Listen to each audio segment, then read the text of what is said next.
राजू त्या दिवशी एका हॉटेलच्या बाहेर गर्दी बघून त्या गर्दीत जातो आणि पोटभर जेवण करतो आणि गर्दीचा फायदा घेत तो पैसे न देताच जातो. त्या हॉटेल समोर एक चप्पलचं दुकान असतं. त्याचा मालक हे सगळं बघत असतो. त्याला कळतं की तो जाणून बुजून करत आहे. तो विचार करतो, जाऊ दे, मला काय करायचंय. दुसरा दिवस उजाडतो. दुसऱ्या दिवशीही त्या हॉटेल बाहेर खूप गर्दी होते. परत त्याला तो माणूस दिसतो. राजू इकडे तिकडे बघत परत गर्दीत जातो. परत तो पोटभर जेवतो आणि गुपचूप तो निघून जातो.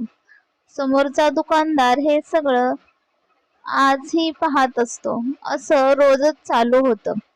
राजू रोज येतो, गर्दीत जाऊन जेवत असतो व पैसे न देता जात असतो. एक दिवस त्या दुकानदाराला काही राहवत नाही आणि तो हॉटेलच्या मालकाला सांगतो की तुम्हाला कदाचित माहिती नाही, पण एक माणूस रोज तुमच्या हॉटेलमध्ये येऊन गर्दीत घुसतो व पैसे न देताच जातो. त्यावर मालक म्हणतो की तुमचे खूप आभार की तुम्ही याची माहिती मला दिली, पण मला हे माहीत आहे. चप्पल दुकानाचा मालक खूप आश्चर्य वाटतो. तो म्हणतो, तरी देखील तुम्ही त्याला काहीच का म्हणत नाहीत.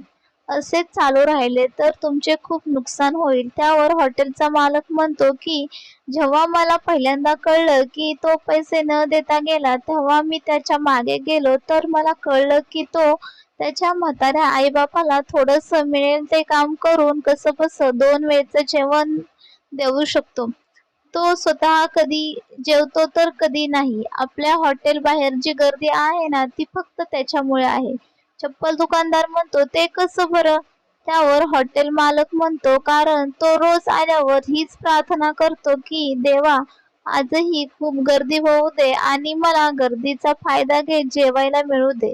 कदाचित त्याच्या प्रार्थनेत एवढी शक्ती आहे की हॉटेलची भरभराट होत आहे आणि त्याच्या उपाशी पोटात आपलं अन्न गेल्यामुळे माझ्या मनालाही वेगळंच समाधान मिळतं. खरंच पुण्य केल्याने मनाला एक वेगळी शांती लाभते आणि त्याचेच माझ्यावर उपकार आहेत की त्याच्या प्रार्थनेने मी माझ्या व्यवसायात चांगली प्रगती करत आहे.